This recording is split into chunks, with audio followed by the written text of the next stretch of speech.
But our next topic is a very sensitive one. It has to do with something that most couples will have to deal with at one point or another in their relationship. It's very painful, especially for the women and also the men who have to deal with, a miscarriage, also known as a spontaneous abortion. Throughout our conversation, if you have any questions or contributions, please let us know with the hashtag Breakfast Daily, and the WhatsApp line is 0550-585832. If you're outside Ghana, you can use the country code +233. I have with me Dr. Kelvin Obusu, who is the Medical Director of Optima Care Diagnostics. Good morning, Doc. Good morning, Jifa. How are you? I'm very well. I'm okay too. I was waiting for you to ask me how I'm doing. I can tell. I can tell you're doing very, very well. Now, spontaneous abortions, what are they and what are some of the causes? Well, so medically, let's look at abortion generally. Abortion is basically a termination of a pregnancy, whether by an action or by natural causes, before the period of viability. Okay. And the period of viability is the period at which or from which point when a child is born, that baby can survive. And that period is country specific or jurisdiction specific. It's defined based on the facilities and the expertise available. So in Ghana, that period is 28 weeks. Okay. So if any termination of pregnancy that occurs before 28 weeks is considered an abortion. Okay. Elsewhere, some people put it at 22 weeks, some people put it at 20 weeks, depending on the facilities and the expertise available to take care of that baby when it's born at that point. Now, when we say that this abortion is spontaneous, it means that it was not through any, whether it was not through the actions or inactions of the pregnant woman. It happened for other reasons, and then it's called spontaneous abortion. But of course, the more palatable name is miscarriage, but medically we call it spontaneous abortion. What are some of the causes? Interestingly, like I said, over 50-60% of spontaneous abortions are not caused by the actions or inactions of the woman. Okay, so please say that again, because there are people out there, especially yes, family members, who are so hard on the woman yes, who has gone through this. So I was saying that most of the time, majority of cases, it is not the result of anything the pregnant woman did, or anybody for that matter did to the pregnant woman. It was going to happen anyway. In fact, generally speaking, every woman is allowed, now I'm saying this, I choose my words carefully, every woman is allowed at least one spontaneous abortion in your lifetime. So does that mean it's a normal? It's not normal, but then it's so common that everybody's allowed at least one. Every woman will have at least one. Most women will not even be aware that they have actually had the spontaneous miscarriage. Oh. That's how frequent it is. So most women will have yes, a spontaneous abortion at least once in their lifetime. So if someone is watching us and they've gone through it, it's not your fault. Okay. Most of the time, it's not your fault. Like 50-60% of the time, it's not your fault. The most common cause of spontaneous abortion or spontaneous miscarriage is actually genetics. It's because when the sperm and the egg fused, there was a mistake. Something went wrong. And so that fetus that was formed was not a viable fetus. And so the body also has checks and balances, quality control. So it's not going to allow that pregnancy to be carried to term. And so it has to get rid of it. And so through the body's own natural means of making sure that whatever you're going to deliver can survive on his or her own, then that pregnancy is allowed to continue. And so it's not your fault. Most of the time, it's not the woman's fault. It's not the man's fault either. It just happened because the fertilization or the fetus that was formed was not a viable fetus. It's even possible, and this is one of the common genetic causes. It's possible that all the chromosomes in that fetus were provided by the man. And obviously that doesn't make sense, because you're supposed to have 50% from the woman, 50% from the man. But if a fetus is formed and 100% is from the man, that can't be. So that baby cannot be allowed to progress, and so has to be terminated. If a fetus is formed and only fewer, let's say 10 chromosomes are present, that baby cannot be viable. So you have to terminate that pregnancy, through the body's own natural systems. But of course, there's also the other 40%, which is environmental or behavioral or lifestyle. What are those? So a woman who takes in alcohol or drugs, and I'm talking about recreational drugs, it can predispose you to having a spontaneous abortion or spontaneous miscarriage. And so that's why when we say that when you are pregnant, you need to be careful what you're actually taking in, because it can, in fact, it will affect the baby, whether positively or negatively. And so you must know definitely what you are taking in. But this is also what makes it a bit difficult, because most of the time, by the time you realize you are pregnant, you're already 1 month old, or at least two. The most sensitive women would be about 2 weeks old before they know that they are pregnant. Because they will miss their period. Exactly. You know, because, and that's the thing. So within that first 2 weeks to first 1 month, it's possible that you may have to consume something that could begin the process of the spontaneous miscarriage. And so it's a very difficult position to be in for every woman. And that's also why the first trimester is the commonest period for spontaneous abortions to occur. Wow. Any other environmental factors? Smoking. Okay. So alcohol, drugs, smoking, these are no during pregnancy. Okay. Other things that also affect pregnancy in the early phase is malnutrition. So a woman who is severely underweight or severely overweight is at an increased risk of losing their pregnancies. And then we also have infections. Some infections cross the placenta. Malaria is actually a very, very common infection that crosses the placenta and can affect the unborn fetus and result in miscarriage. You know, malaria can do this on different levels, because malaria also causes anemia. And anemia can also result because the developing fetus gets its nourishment from the mom. So if the mother is already anemic, and this anemia is then complicated by malaria, which will also eventually cause more anemia, it means that the baby will not get enough nutrition, and so that baby will need to be terminated. Because so we'll look at some of the treatments, especially if you are anemic, what you need to do when you find out very early. But what are some of the signs and symptoms? So so the signs and symptoms depend on how old the pregnancy is. So for the very early pregnancies, the reason why most women will not even be aware that they had a miscarriage is that it's sort of happens around the time when they're having their normal period. So most women will mistake their miscarriage as a regular period. However, they may notice that it was a bit more painful. There was a lot more cramping than they would usually have experienced. There was probably a lot more bleeding than they would usually have experienced. And then there were a lot more clots than they would usually have experienced. So if you are trying to get pregnant, and then you notice that your period or this particular period was a bit longer, a bit more painful, had a bit more clots, it's possible that you may have had a miscarriage, you know. And so, but of course, like I said, most women will miss it because they were not even aware they were pregnant to begin with. But if you are aware, should you go see a doctor in case some may still be left, or everything will come out? Well, especially in the early stages. It's always good to once you know that you are pregnant, and then you have this experience I just described, the cramping, the bleeding, the clots. It's important that you visit the hospital because you cannot tell whether everything has come out or not. And even for us medics, it's not every time that we can tell that everything has come out. If I did an examination and I noticed that the cervix was still open, now the cervix is the mouth of the womb. If the cervix is still open, then it means that whatever is in there is not finished. And so obviously it's two things. Either we wait for it to finish by itself, or we intervene to get it come out faster. You know, so that's a decision that will be taken between the doctor and the patient at that particular time. You know, but if I did an examination and the cervix is closed, now could it be that everything is finished, or the cervix closed too early? In which case, then we have to go to the next step where we do an ultrasound to find out if there's anything left behind.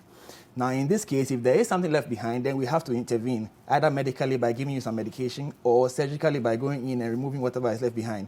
Because if you leave whatever is left behind, it's going to become a source of infection, which could cause a lot of complications in the future. And so it's important that you visit the hospital and get a proper examination to find out what your current state is. Then based on whatever is found, then we know what the intervention is going to be. Okay. Now, during the second trimester, are there different signs and symptoms? So the signs, the second trimester, the baby is pretty much, almost fully formed. I mean, you can actually tell that this is a baby in there. So it's a bit more emotionally, it's more difficult in the second trimester because you can actually see that I have a baby. I can see the heart. I can see the legs moving. Then suddenly, it's not moving anymore. In fact, one of the symptoms of pregnancy loss in the second trimester is no movement. So if you feel that the baby's not moving anymore, wow. So because, I mean, babies, we call it quickening, would be about 13, 14 weeks. Depending on your experience, if you had one before, if you had two before, you may actually notice the movement much earlier. Okay. You know, and so now suddenly a baby who was moving, kicking, and doing all those actions, there's no movement at all. And then you report to hospital, and then they check for the fetal heart, and there's no fetal heart. That's a pregnancy loss. Now, obviously, a mother or a pregnant woman who's been experiencing this kicking, all these internal movements, and then suddenly it's no more. There's an emotional aspect to all of this. Now, in the second trimester, there might be, of course, there will still be the cramping, there will be the pain, and there will be the bleeding, and then there will be the expulsion of the fetus. However, sometimes it doesn't happen like that. The baby there's no heartbeat, the baby is gone, is dead, but then there's no pain. Wow. Yes. And so in this case, there has to be some form of intervention. You know, there has to be, a medical intervention to try and get the baby out. And this intervention could be medical, where you take medication to get it out. And if that doesn't work, then you have to go in surgically and remove the baby so that you can start the healing process once again. So for the second trimester, if you don't have any pain, you don't see any blood, but you don't feel any kicking, for how long should you monitor it to say, okay, this is abnormal, let me go and see my doctor? Well, I mean, that once the baby is not kicking the whole day, you need to go and see the doctor.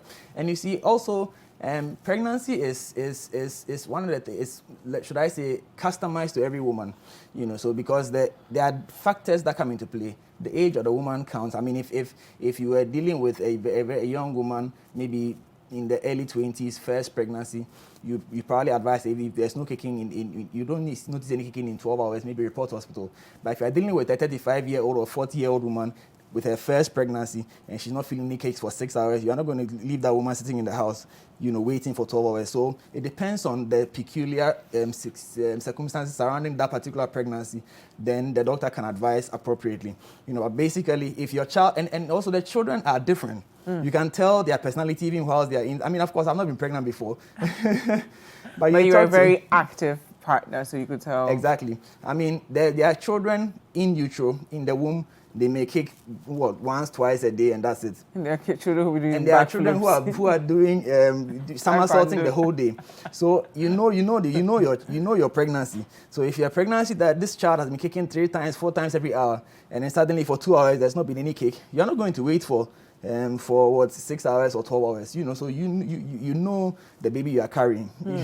Just as when the child is born, you can have a very talkative child. So suddenly if that child is not talking anymore, you know that there's a problem. Then you have to probe. And you also have a child who may be quiet. And so if this child is suddenly doing something out of character, so you have to know your pregnancy basically. Wow. Now there are lots of things that will be out of the hands of the mother. Yes. But what are some of the things we can do to, decrease the probability of a miscarriage? So I mentioned that every woman is allowed one miscarriage. What that means is that if you had one miscarriage, it's not a big deal. Because it's so common, it's so common that if you had one, nobody would rush to do anything about it. But if you had more than one miscarriage, then you need to pay attention. You need to report to hospital and have yourself examined as a woman to find out what exactly what are the possible causes of my repeated or recurrent miscarriages. Could it be that you are hypertensive and nobody has picked it up? Could it be poorly controlled diabetes? Could it be a family history of some particular genetic disorder that is rearing its head in your pregnancy? Could it be that you are taking some particular chronic medication? But when I say chronic medication, are you on treatment for something? Maybe is there a thyroid condition? Is there, again, hypertension or diabetes? Some medication you're taking that is not allowing your pregnancy to sustain itself. Is there a habit that you are doing that can cause this? Maybe are you excessively on dieting, or are you excessively overweight? All these things can play a role in the success of your pregnancy. So once you've had more than one miscarriage, you really, it's no longer a question of should I wait or should I go? No, you have to go for an assessment to know what is wrong with you. It could even be that your womb there's a problem with the womb, the uterus. because there may be some abnormalities inside the So womb. it can carry the baby. It can carry a baby. Could it be a fibroid which is treatable, or is it something else that we have to do something about it? The point is, if we know what we are dealing with, then we can put in the interventions. But if you don't report and you try pregnancy again, you may be successful, but you may also have another miscarriage, and then the emotional trauma is building up, And so it's important that you have yourself assessed as soon as possible. So, Doc, I know you're not a psychologist, but how do we get to a point as women where we look at this from a logical standpoint, especially when you've bonded with a child so much, and then you're already picturing the child, and then this happens? How do you deal with it? I must say there's no easy way to deal with this particular issue. But however, you need to understand you need to get some form of closure. Closure helps a lot, and so that's why it's important to have an assessment to figure out what went wrong. You see, because the thing is, first trimester pregnancy losses are usually due to genetics, which is usually not the fault of anybody. But second trimester pregnancy losses could have an environmental factor causing it. It could be that there was an infection. You got malaria, you got some other infection, and then that's caused the baby to be lost. So once you know these things, then you can protect yourself subsequently. Because if you lose the baby and you have no idea why the baby was lost, then the fear that is going to happen again is much higher. And so psychologically, closure is important. So if you can get to the bottom of why I lost my pregnancy, then you have that closure, and then you can try again. Of course, family support is very, very important. And in this case, it falls squarely on the men, because the women are carrying the pregnancy. They are going through all the hormonal changes. They are going through all the emotional changes. And pregnancy does have heavy emotional, they go through a heavy emotional toll, and the woman is going through all of these things. So it falls on you, the man, to be as supportive as possible. If there happens to be a pregnancy loss, you need to literally hold the woman up, so that woman knows that there's somebody supporting her. Even if, let's assume that even if she did get an infection, it's not as if she wished that she just opened herself up to get that malaria or whatever. You don't need to blame her, because already she's blaming herself enough already without you coming in with your baggage.